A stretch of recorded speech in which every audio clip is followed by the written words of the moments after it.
Hello, everyone. It's Michael Jaco with Unleashing Intuition Secrets. Joined today by Richard Murray. He was born in Miami, Florida. Grew up in Florida. Went to school in Florida. He's a native Floridian. He went into the Air Force at 18 on his 18th birthday, kind of like me. Shortly after my 18th birthday. After serving in the U.S. Air Force Special Services as a sergeant during the end of the Vietnam era, Mr. Murray began his career in the arts as a jeweler and furniture designer. In late 1976, by accident, he discovered the process of internal reverse sculpture, Intersculpt. Richard, thanks for joining us. How you doing? Good, man. It's good to see you again. Yeah, good seeing you. Yeah, your work was phenomenal, and boy, you got some great stories of your time in the Air Force. I had a blast. I mean, I was just sitting here thinking. Can you hear me? Yeah. Okay. I was just sitting here thinking, about the oath that we took when we went in the service, and it didn't say that it cut off when you got out. Right. There's a lot of these Democrats. Democrats are so constipating. Absolutely. So, some of the stories you were telling me, you were in that special services, Air Force Special Services, and you guys would chase UFOs. Well, we ended up. I ended up at MacDill Air Force Base. Went back home. Graduated top 10% of the school. I could have gone to any base in the world, and I went to the wife and says, "Well, let's go. Let's go to Germany. Let's go to Australia." No, I want to go home. Well, you know how that goes. We went home, and I ended up in civil engineers there, and I took care of Strike Command at first because of my credentials from the school with special equipment, and later they shifted me out to the 729th Tactical Tactical Squadron, and then the branch which was called the flight off of that was the 71st TAC Control Flight. We were totally mobile radar. The squadron was massive in size with mobile radar. They had like 3 domes, 3 dishes. We only had one, and jet generator and diesel generator, and we could pack up and go anywhere in the world within an hour. Wow. Sound like my old command, SEAL Team 6, we could go anywhere within an hour. So obviously a very high speed command. Right.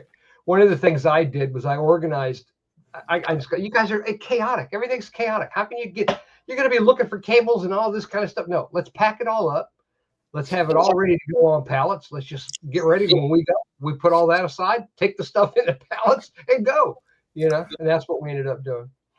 Beautiful, beautiful. So, what kind of aircraft and stuff would you see, or when you guys are like chasing them or whatever? Well, first of all, what kind of aircraft did they drop us out of? A C-130.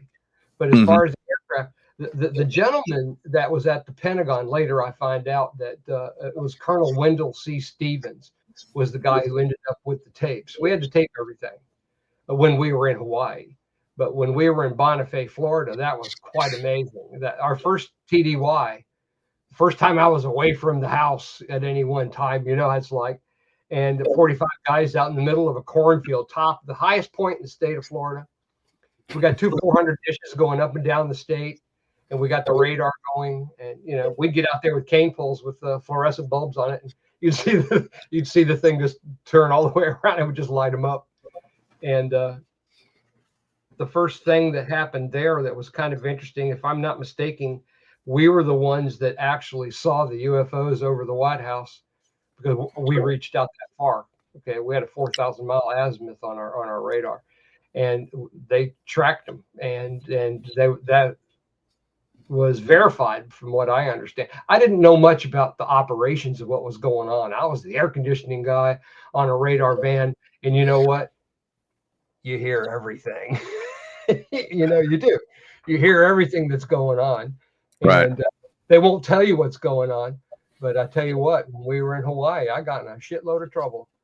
I went over to our commander at that time that was with us, and I said, "Sir, how come we know where they're going to be every single time we go into the field?" And Good question. You know what I mean? And he goes, "You shut up. Don't ever ask that question again." I go, "Okay, fine." I knew what we were doing then. I got to tell you something. It changed my life. Okay. when you see something like that and you go, we don't have anything like that yet. You know, we've had nothing but narco presidents destroy our country for years. We could have been at the Jetsons if Kennedy was still around. You know, I got to tell you something. I spent my whole life trying to figure out. I mean, since I created the art form, it has shifted my life completely. Because you know who Dr. Joe Dispenza is, right? Oh yeah. Okay, well, you know, I've listened to him all the time, and he's absolutely correct. You know, if you're standing there, you're standing there for 20 minutes looking at one sculpture while it's rotating in front of you, your mind is going to tell you you're there, and it does. And when I first started this artwork, I didn't know what I had. I just thought it was cool. It was easy for me to do because I'm dyslexic, and everything else out there is kind of backwards. And I was just having a great time. And I could take a 4 or 5 pieces of artwork, and I could make an entire group of colonies. You know what I mean? It was kind of fun. And the artwork started taking off. I do shows. And when I got to a point where I got asked to come bring it to a school. And I went, sure. So I had to go through the sheriff clearances and all that stuff, got all those letters and stuff. And I took all the pieces in, but I had the bases lowered because they're just kids, right? And I would sit back in a room and watch the faces on these kids. I like to watch people's faces that are looking at the artwork. When you're watching their faces, it's mind blowing. I mean, you see them just light right up.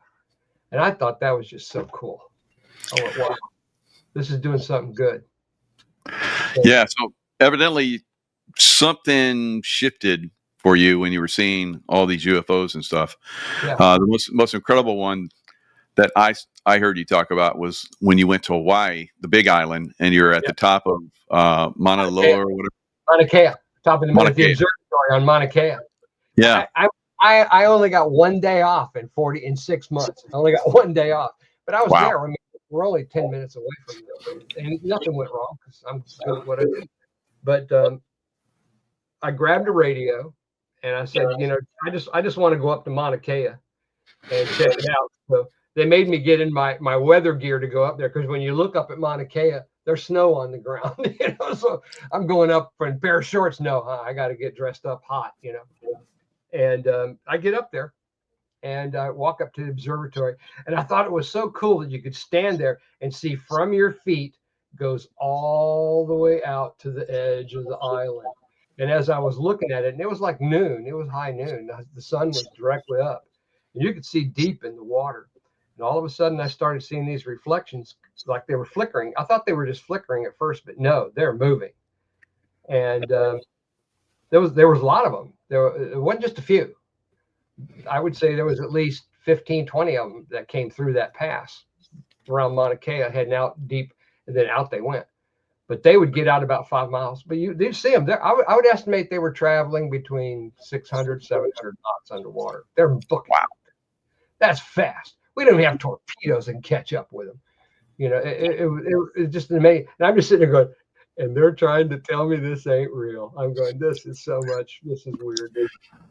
And so a squadron of these things, and they like went between the islands, super fast speed. And then you say, did you say that you saw them like come out of the water? And yeah, they'd go out about 5 miles. You can see from up that high, you can see 5 miles out easy, like it's like right there, you know. Yeah. And I got the radio in my hand, and you hear the radar going. In between those moves, they would come out of the water and go straight up. They're gone. They didn't even show up on radar. Just wow. I mean, the technology that's there is far beyond anything that the normal human being can imagine, you know. And I learned at an early age that there was several groups of people that were going to appreciate my artwork.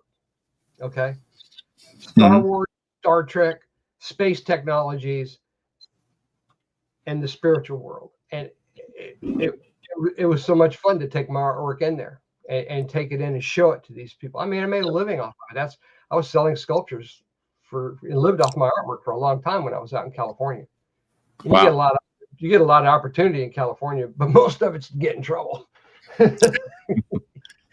So tell us how you got into this art. This is pretty interesting. Intersculpt. How did that Right. come about? Well, my commander in the Air Force, when he was there, he retired before we went to Hawaii. He was such a neat guy, Major Milks, and he was a jeweler. And because I was the air conditioning guy, I ordered him torches and stuff where I could take him when we go TDY. He could set up his little bench and his little table, and he could work on his jewelry at night when he's in the out in the field. And he just loved it, and because we had generators, we had power. I started getting into the dentistry part of it. I'd go over to the supply and get some dental drills and stuff to tune our M4s, and to polish them down so they fire better, and to clean things up. And I do a lot of that stuff, I love to shoot, man. I'm a big Oh yeah, you got some amazing weapons. Wow. Yeah, and the question. Okay, I got it. I got it right here. I set it out so I can show you. I'll show you some of the jewelry that I made first, but then I'll show you. This is where it started, right here. This rod. This rod started my whole career. This particular one. Wow. And you see that in the bottom? That's drilling a hole to make a ring stand. Okay, where I ring stand it, all I gotta do is put color light underneath it. Everything's display with artwork. Okay, you ever go to the gun shows and you see people just throw out a blanket and they put guns all over the top of it? Yeah, that's their idea of display. Anyway, this is the one that started. I was carving away to make a room for a ring I just made, and the phone rang, and it was Jeremac Industries had the end of the building where I was in. I was in a strip, like garage, where you can just rent and work out of it, And they had their phone line came through, but where I came from, I had something I could just go click, and I could just dial out, And I asked them for permission if I could answer the phone. They said, "Well, you got to let it ring twice, and then you can answer it, but you can't call out unless you got an emergency." And I said, "Okay, fair enough." That was great. They were great to me. They gave me a blank check to start my company. When they saw what I did, after the 3 days, that 3-day weekend, they came back and they saw it. And I went over to her and showed her a couple pieces that I just made. She flipped out. She wrote me a check for $500. Says, "Go get your acrylic." I did. And I still got some of that today. Wow. Yeah, because back then you could buy garbage cans full of the stuff, and then you just clean it, machine it, and everything. Acrylic is fabulous stuff. Yeah. It's fabulous material. But I used to make jewelry that was made out of brass rods and copper, #1 copper. And like this is one of the bracelets that I made, and those are copper rods and brass rods all put together. And a lot of golfers bought my stuff, women golfers. But your arm's gonna turn green. Can't help that, And anyway, I was carving away on this piece of acrylic, and it's like Friday night at about, I think it was about 12:30 at night. I didn't want to spend time going out and partying. I don't like. I want to spend time on doing something constructive. And so I'm carving away on this piece, and all of a sudden I hear the ding-a-ling. The phone rings, right? So my chair that I had that I sat was an old theater chair, and I took one of those vibrating units that they have on the hotel beds and mounted it on the back of the chair because I'm sitting there all the time. At least I want to massage my butt while I'm sitting there. You go numb, Yeah. And it just made everything a lot better. Always improving. Always improving. And I went to reach for the phone and fell out of that chair. And my whole conclave that I made there to do my artwork in was made out of orange crates. And it was full of all the acrylic and all my tools and stuff. And that whole thing just came down on top of me. I don't like to fall. I'm a big guy. It's not the falling that's the bad part. It's that sudden stop. Yeah. And, and it's like, I don't bounce. You know what I mean? I go thud. And anyway, as I was trying to get up, a pallet flipped over and hit my light, and it came on the back of my hand, and it burned me. Okay, I got acrylic rod like this, right? I got it like this, and I'm holding it like this, and the light fell on the back of my hand and burned me. And when I pulled away from it, it shined down and shined up through it inside, and it looks like a rock mesa about 500 yards off the highway. Perfect detail. And I went, oh Wow. all these dental drills. I got, holy crap, this is great. So I got my acrylic and I started playing, and I had to learn the acrylic. I mean, I'd go to the acrylic company, they'd teach me everything. I've met every single executive of every single acrylics company in the world. Met them all. And they love my work. Oh, I bet. Oh yeah. And Reynolds Polymer was the biggest one. He was an artist. He was the most fantastic artist you could see with acrylic. And he became a defense contractor so he could keep up with his art. You know, he had these huge defense contracts, and he was massive acrylics company. But most of my acrylic comes from the aquarium windows that they make for Ripley's, believe it or not. Wow. But Ripley's owns all the aquariums around the world. I didn't know that. How about that? Huh. Yeah. They do. As a matter of fact, the old man himself, Mr. Masterson, he gave me a block of acrylic that's square, and you'll see it in my works. You know, I went to see him when he came out of retirement. Over here, their offices are downtown on the other side of Orlando. Great, God, it's a beautiful place. And I went in there and I brought the piece in, and they're all looking at it, having a great time, and just enjoying it and stuff. And Mr. Masterson walks in and says, "Hey, hadn't seen you in years, you know," because he and I and Roger used to go out to dinner and go to lunch and stuff. And he says, "What did you ever do with that piece of acrylic I gave you?" I said, "Well, right now I'm trying to sell it to you for 60 grand.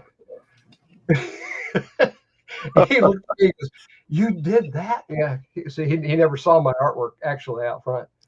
So I'm working on some things with them because they got 22 locations around the world. And I'd like to make that piece travel all around and sell the graphics off of. That's how I make my living, is selling the graphics. Yeah. Now, something also happened. It's almost like this is design intervention or something. So there was like a NASA launch rocket. You're absolutely correct. Thanks for reminding me. When I got that piece of artwork and I'm holding it like this, and all the dust in the room, you know, acrylic dust is some of the weirdest stuff to try to get out of your lungs. So just get away from it. And I stepped outside my door of my studio, my shop, 2-car garage shop. And anyway, it had a street light up above, which was mercury vapor light, and it's white light. So I'm holding it up like this and I'm looking at it, you know, and all of a sudden I noticed out of the side of my vision that my shadow is going long on the ground and it's flashing orange. I thought I set off some kind of fire alarm or something.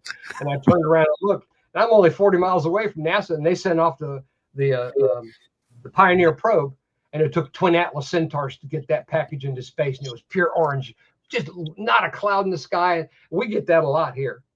Okay, we get that a lot. And, oh yeah. Oh, it's wonderful, especially when the shuttle was around. You know, you see that shuttle go off, and you see that stream out the bottom of it that's like that, you know, of flame. Mm-hmm. That's a mile long. That's a mile long. Wow. That's 40 miles away. And Jesus. sometimes when the wind was really blowing towards us, you could hear it. Just a rumble. Anyway, but that was the beginning of my career. I immediately, I got warm from head to toe, and I felt this energy come over the top of me and just come down from my head all the way to my feet. All my hair stood up, and I just sat there in gratitude. I've never felt something like that before. And when you feel something like that and it feels so good, you got to hit it with gratitude. Because I mean, my God, how many people have kind of experience? You know what I mean? You've been there. Yep. And every single sculpture I make is an act of gratitude. So my whole galaxy is a galaxy based on gratitude. I made all of it just based on gratitude.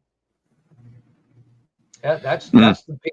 Roger Reynolds gave me that piece of acrylic that's 20 inches in diameter and 6 inches thick. And that's all carved out. That piece of acrylic weighed 100 pounds. It weighs 86 pounds or 84 pounds right now with all that carved out. The detail is incredible. You know what? Every time, you know what I would do? I'm going to tell you my little secret. I say, well, I'm going to go for a walk. So I go out and I sit down and I start rotating my city and I go for a walk all through it. And that's how I fix things. That's how I have to go through walks. I had to go through walks in all of them. Say, well, now if I was there, how am I going to get down? So I got to put in a set of stairs. You know, it's fun. It's fun when you got all the tools to do it. Now that is the Mercedes-Benz piece. I made this piece for Mercedes-Benz because I used to have a sawmill up in the middle part of the state because I had a contract in Guyana to get railroad ties out of the Demerara River. And it was all put together. It was a big contract. It was $200 million a year contract for railroad ties. And the prime minister down there gave me permission. So we were working on getting that done. And then 9/11 happened and that just blew all that out of the water. But anyway, I was coming home from there and I was bringing home some exotic wood. All the bases on my sculptures are purple heart, thick purple heart. And it's just a beautiful wood. And this illegal Mexican, man, he just pulled right out in front of me. I had an ML 320. Remember Jurassic Park, when you saw Jurassic Park? And it showed that was the first time they exposed the ML 320. And I went, oh my God, that's a Mercedes-Benz truck. I love trucks. I went and got one. And this guy pulled right out in front of me when I was at 45 miles an hour, and he was only like 10, 15 feet in front of me. I ended up T-boning him, and it totaled my Mercedes. And while I'm standing there with the sheriff's department, and it's out on a country road, they do it all the time out there. That's a really beautiful piece. Now that piece and up top there, that's what we call synthetic glass. It's kind of a green tinted of acrylic. It's a different formula, but it is acrylic, and it's still palatable, and you can breathe the fumes off of it while I'm carving it. I can't use Mitsubishi acrylic. Mitsubishi acrylic will kill you. It's so toxic. Wow. And I have a funny story about that too. One of the I'll tell you about in a minute. Where was I before? There's so many fun stories. I've had quite an interesting life. But that guy came out and T-boned me, and I'm standing there talking to the sheriff, and he's looking at my truck, and he's going, man, you know what he said to me? He said, if you were in any other vehicle, you may have had a different outcome. And I stood back for a minute, and I said, you know, even in this time where I was pissed, there's the square piece. That's how thick the aquarium window wall is when you're deep underwater. That's 12 inches. Oh, wow. You're displacing 1 million tons of water. It's awesome. And that sheet that came off of was 30 feet long and 10 foot tall. And you should have seen the crane system they had to use to get it in there. It went into SeaWorld for Shamu. You know, there you go. Now this is emerald green acrylic. This is the rarest acrylic in the world. And they made columns, what's called the Emerald Gardens at Arco Oil in I think it's Austin, Texas, or Houston, Texas, where Arco Oil is. They had 20 columns that were made out of this emerald green acrylic, and they come deep from underground, and they stand up about 18 feet tall, and they're lighted from underneath. God, and incredible. all the plants. Oh, it is so gorgeous. It's almost spiritual to sit there and watch that and see these beautiful colors in such big array. And this one I made for Elon Musk. When he had his son X, I had that piece of acrylic, and I said, you know what? Anybody who can launch a rocket and land it back on a pad or put it on a hanger, you know what I mean? He's got to be the best in the world, period. So I made him that piece for his son X. I made that in honor of the kid. I'm still trying to give it to him. He's tough to get a hold of. That's absolutely amazing art, and you've displayed this. You see the blue one? Okay. Yeah. I made that for Melania Trump. Okay. And that piece is what I call the underwater suites hotels. All the living quarters are underwater. That blue water is 1 inch thick. So all the living quarters are underwater. And that got stolen out of a gallery in Jacksonville. Oh no. Oh yeah, we're the police are hunting it down. It's kind of hard to hide it, you know. And you know the way some of these criminals are when they take the stuff, they don't want to get rid of it. Ah, no, they're going to get caught with it. They don't want to get rid of it. So that's from your website. So if anybody wants to see that, yeah, so it's Richard Murray's Galaxy.com. And you can see my posters and my shirts, and it's growing. It's growing. I'm getting ready to drop another poster now, which is going to be R20. That's the piece I made in honor of Roger Reynolds, and that's the first one you showed. That piece has been around the world. That has gone around the world twice, and the Smithsonian took it on tour. And go ahead. You were going to ask me a question. So yeah, do you think that you were motivated by the UFO experiences that you had? Oh yeah, I'll tell you why. That was not the first time I had an experience with them. I had experiences with them when I was a kid. Oh wow. Yeah, they came right over the top of us, and I just looked at them and I went, wow. I was more impressed with it than scared. Everybody else was like pissing their pants. I'm going, oh, this is so, this is so cool.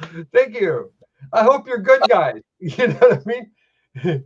Because if you're not, I hope I have what I need to put a stop to you. So you've been doing this for quite some time. There's all the way back to September 1977, Disney World. Yeah. Oh, featured your art. They tried to steal my artwork, and we had to steal it back. Jeez. Oh yeah, they're a nightmare. They're a nightmare to deal with. And that whole Disney, you see, when you see the people taking the money for the tickets, they don't come out of that room. They don't come out of that room. They open that door behind them and they go down underground. That money never comes out to the surface. It goes underground. Okay, that's big, massive city. Oh yeah, here. This is Tom. That's Tom with the X-Files, one of the lone gunmen. And then that's the other one over here on the right-hand side. And that's Richard Herr in the middle. He was one of the admirals on Star Trek. I won my first Academy Award for Star Trek 4. Wow. You want to hear something funny? They never used it in Star Trek 4. And the footage we shot, I sold to Star Wars. Okay. I sold it to them. I got $15,000 a second for the commercial. That's one of my favorite shots right there. I took that. Yeah, that is beautiful. The Galaxy of Condradon. Well, there's no place in the galaxy I'd rather be. When I kept that. Look, when you do something like this, I don't have a lot of people I can talk to. So I figured I could talk to God all day long. He won't mind. You know what I mean? So, that's right. And that's where I spend a lot of my time. I live alone. And if I got questions, I'll sit down and ask God, because I know I've got, you've got people protecting you, and I know I've got people protecting me. Shit, there's so many times I should have been dead, and I'm not. And it just went right by me. I go, oh, yeah, I'm protected. I'm fine. I'm not scared. Okay. It's like you see Karloff going, don't be scared. What fun. But anyway, I've had many experiences. I didn't have any. You didn't want to talk about it. You didn't want to talk about it, anything like that, when you were in the Air Force, because oh my God, they grab that guy. You know what I mean? They get kind of crazy. So I just kept my mouth shut. Do you know who exposed me? Who exposed what we did on these missions? Who? Bill Cooper. Bill Cooper, huh? He was with ONI and Hawaii on the Big Islands. We were the ones that uncovered it. They had a massive mothership in between the islands, deep in the abyss. Yeah, I do shows with a guy that was really good friends with him, Juan O'Savin. Oh, and he speaks very highly of Bill Cooper. I love the guy. You couldn't have found a more honest man to deal with, because he knew. I mean, they ran him off a cliff. He lost his leg. He ran him off a cliff. And I became such good friends with him.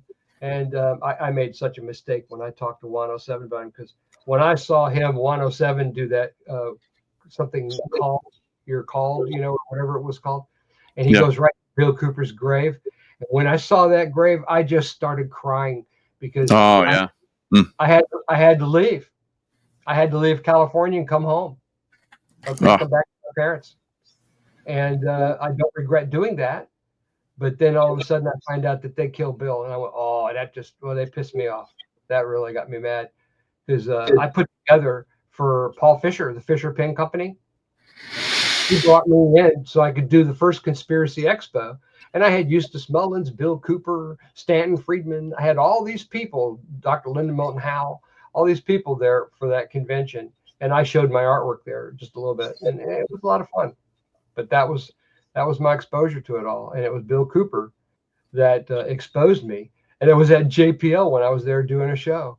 He was a speaker and the place was packed. And he's giving details. I'm going, how the hell does this guy know this stuff? And there he was. He was talking about it. And I got to tell you something. Between two people that were very important, actually three that were very important in my life, it was Vidal Sassoon and Bill Cooper. And I don't do secrets well. And I don't think anybody does. And I became an alcoholic. I drank and drank. I just thought that was what you do when you're in pain, And July 5th, 1987 was the last day that ever occurred with me. And been sober. Yeah. Oh yeah. But it was those guys that inspired me the most because I needed to stay alert. I couldn't be fuzzy headed. You lose all your tuition and all that kind of stuff when you're bought out on liquor, on alcohol. Anyway. Yeah.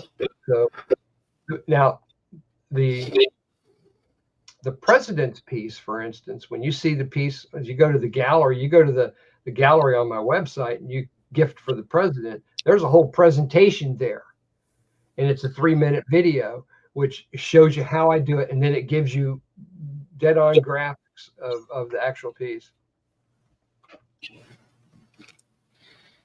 Let me see if I can pull that one up. I just sent Tracy Joe a picture of the piece of acrylic that just arrived here at my house this morning. Okay. And the next major piece I'm doing, and this is what it is, buddy. Q. Oh, nice. I'm gonna do a nice Q, and get it ready. Yeah. So go to the gallery. Go to the gallery. I made a guitar for Eddie Van Halen, and that's in there too. But go to the gallery and it says "Gift to the President" right at the very top. Just drop your little cursor down right there. 45. Okay. Yeah. Get the sound. Let me see if we can get the sound going. Yeah.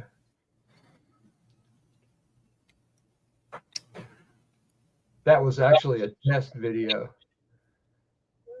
That's the reason why I was dressed. I was going to put on a suit, but it went so well. I built this sculpture for you for your birthday on behalf of all the patriots in the United States that love you, vote for you, and care about you and what you're doing for our wonderful country. I'm going to show you. This is an acrylic submarine window. God, that thing is heavy. Made by Reynolds Polymer in America, the best acrylic company in the world. Everything you see has been removed. So now, I'll show you the top. Now, let's take a look at it. Happy birthday, Mr. President. Wow. That took 2.5 years. When my parents got ill, that's the reason why I came home. When my parents got ill, and I took care of them. And originally that piece I was making for Fox News because I really liked Fox News at the time, right? My dad and I would really sit back. That's the only time I could connect with my dad, if we sit around and watch Fox News. And that was okay. It was good. I mean, it was time spent with my father, you know what I mean? And I liked Fox News, but I'm going to tell you something. The very minute that they called it for Biden, I said, okay, you bastards, if that's how you're going to play. And I went out, I had to make a decision because that's a very expensive piece of acrylic and it's a lot of work. and it had the Fox News, and I got pictures of it to show you the Fox News channel, you know. And it's like I went, oh my God! So I made a stencil for 45 out of cardboard, and I cut it out, and I went over and flipped it. I made it to where I could center it on the piece, and I flipped it and moved it around. I said, you know what? Here it is, and I marked it. I grabbed out my cutting, my routers and stuff, and my special equipment, and just start hogging away on it. And I carved that 45 in there. So the bottom line is when they gave it to Biden, I gave the sculpture to Trump. That's beautiful. Good move. I gave it to him because he's the one that actually won. We all know it. And I said, if that's the way you want to play, two could play that game. So I turned Fox News into a farm. Anytime that I really want to destroy something for somebody, just make them into a farm. Just level it. Because remember, you can't go down; you can only go up. So you're drilling into this, right, and creating that from. It's kind of like inverse. So man, that must take a lot of the way your mind works. So that's kind of interesting because you said your mind works backwards. So that's how you can do this work. I'm dyslexic. Yeah. That's why it's very difficult for me to read. Okay. Incredible. But I'll tell you what I'm going to do. If you'd like, I'd like to walk all your people. When I'm drilling, I'll put together sections of me drilling on the acrylic and explaining how I'm doing it and why. Oh, that'd be awesome. So you can see it. Okay, because one of my goals is to do major shows. I want to support a lot of the. There's a lot of good people that come out of this nightmare called COVID-19. There's a lot of good people that have really just pulled up there, grabbed their big man shorts and put them on and have stepped right out in front. And, you know, some of them have really taken heat for it. But by God, I stand behind them 100%. And, you know, because we gave our president a mandate. We gave him a mandate. All right. He's there. Now he gave us. We got to change things. We have to rebuild our communities. We have to rebuild our whole society because once they weed out all the doo-doo that's running around with dresses on and coats on, okay, claiming that they're humanoid, you know, and once they get all that straightened out, then we have a chance. But I've been monitoring a guy named Richard Mack. You know who he is, Sheriff Mack. Sheriff Mack. I love the Mac. I just sent him a letter of intent. Because good. And I'll tell you why. We cannot build. I do not believe we can build our communities back unless we have an outstanding family type relationship with our sheriff's department. But they've all got to be honest and they've all got to be constitutional. And I believe that. I believe it 100%. So I'm going to start doing shows for them and start sharing the graphic sales for them. Period. Beautiful. I want to support them. We can't do it without them. And I want to start putting on conferences for that whole purpose because, you know, it's hard. It's almost like there's no more controversy. We already know who's guilty and what's all going on. So now we got to change things. We have to be motivated enough to move around and be flexible enough to move towards a direction of conclusion instead of, you know, just waiting for somebody to hang. And I, a lot of them have been hanged already, and they just they don't know it. I mean, what did they do? Fall short on the funds to keep the hologram going on the Pope? I think they did. They did. Really, okay, it's time for you to go. We're going to have to let you go now. Of course, you've been gone for a while, but yeah, now we're going to make it public. Yeah, we don't need you anymore. Turn on the lights. That's it. But that was very interesting that J.D. Vance on the day before he passed, and of course it's his fault he's gone. Maybe it is. Yeah, of course. He's a miracle worker. I'll vote for J.D. Vance. Yeah. He got rid of the baby killers. Absolutely. Yeah. Absolutely. I tell you, some of the funniest things I've seen. I think I sent you the one where it shows Pope in the chair where the pontiff used to sit. Yeah. It just smells the smoke coming out of the chimneys orange. Yeah. And then the funniest other meme I saw. He just did one where he was dressed as the Pope. Yeah, it's perfect. Yeah, and the smoke coming out is orange. And then the other one I loved was J.D. Vance next to the president with a makeup brush, and a bag of Doritos. Oh, whoever did that, it really has a sense of humor. Yeah, that was a good one. You know, we got to laugh, man. We got to start laughing again. I think 90% of us are suffering from PTSD. Yes. I do. Probably, yeah, probably.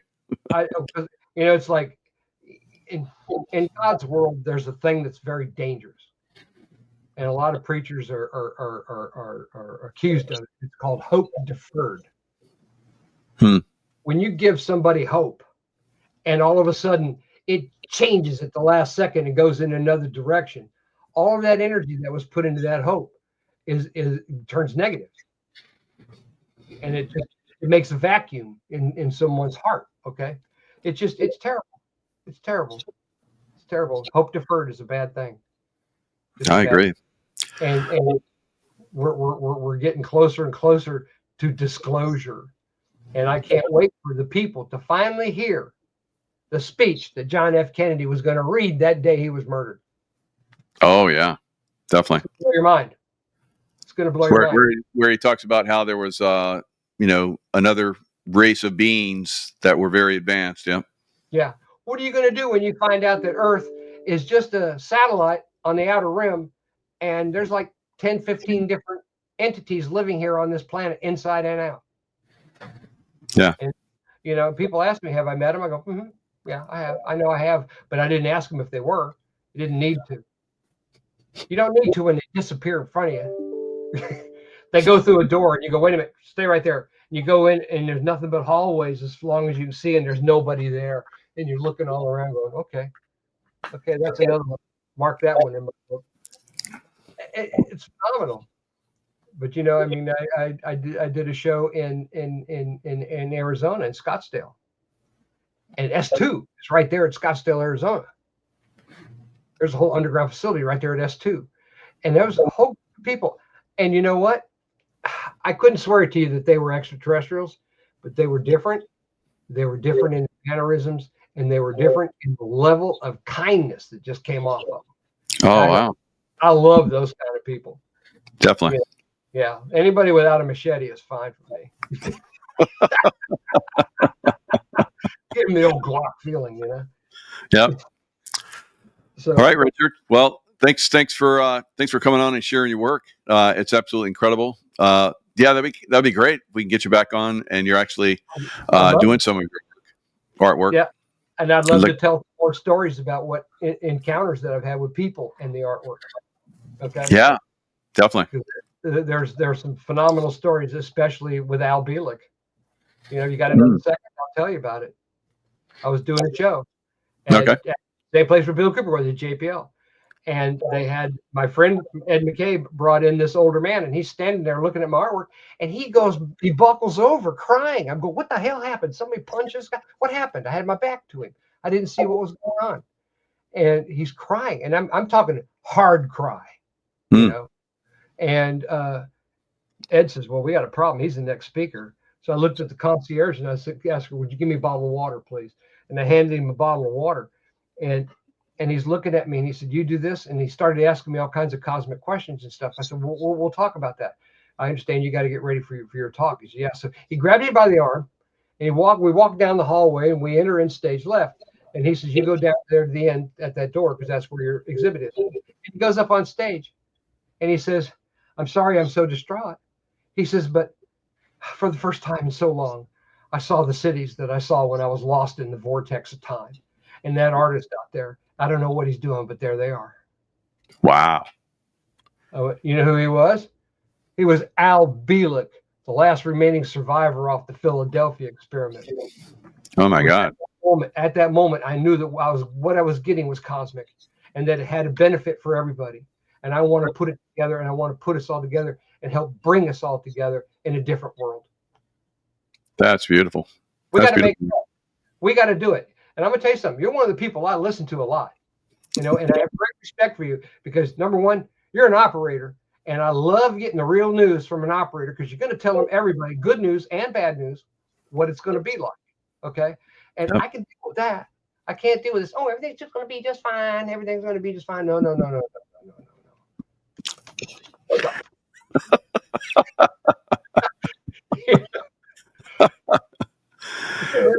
it's crazy. But hey, I'd love to come back anytime, and I've got some wonderful stories about when the Smithsonian took the Python World Tour, took 37 countries, and the response that I got in all those countries.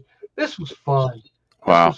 And I never get tired of watching people looking at the art. They don't even know who I am, and I'm just standing off to the side watching them. Mm-hmm. That's why I do it. I can reach in and touch your heart and your brain at the same time. I think it like links them together. Okay. And yeah, that's the kind of response I got when I looked at it. It was pretty amazing. Something I want to learn from you though, and that's remote viewing. Oh yeah. I got a lost animal I need to find. All right. Well, we can trade off, definitely. Absolutely. Oh, all right. You guys got something coming. It's going to blow your mind. Definitely. All right, Richard. Thanks again. And that was a great experience meeting you and seeing your work. And I'm glad we got to share it here, and love to have you back and give us like a demonstration how you do your work. So that's pretty incredible. Yeah, I'm going to very few people can do this. I'm going to set up to where I can do that and film it in little sections. So like I wanted to do that and do the little YouTube shorts, you know? Yeah. Yeah. But whenever someone makes something and they said, meet me, I go, no, here, you meet me here. And I send them a picture of the artwork. I go, I'll see you there at 8. You know, like, how are you going to get there? So. Definitely. All right. Thanks a lot. And thanks everybody for watching. Laughing and crying, right? Yep. We'll see you guys next time. You bet, man. Love you, buddy. And give Tracy my best. I will. Thank you. What a great woman.